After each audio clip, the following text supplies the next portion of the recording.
ผู้ว่าวสวนมันอยากกันใจตายเมื่อหักสลายน้องกายเป็นของคนอื่นเคยยืนเคียงข้างหักกันก็นานหลายปีเห็นอายจนสันหมอคนดีน้องจริงได้หนีไปหาคนด้วยบุญวาสนาอายนี้เป็นคนต้อยต่ำน้องจริงบ่จำคำว่าเทโนคนดีมันลงนาคาเจ้าทิมฟ้าแล้วนงคำสัญญาน้องมาดื่มนงใจบ่มันคงเหมือนสายเธอนาผู้ว่าวสวนมันคนนี้ยังรอคอยท่า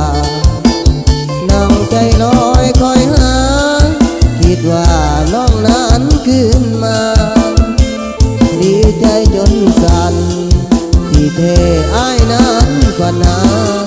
ชาตินี้บ่มีวาสนาที่ได้มาให้อายเสยส่ง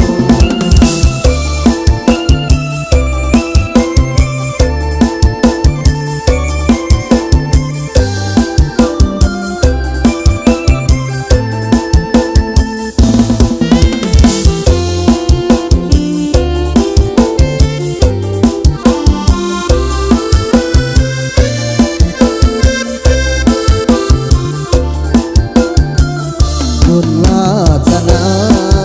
อ้ายนี้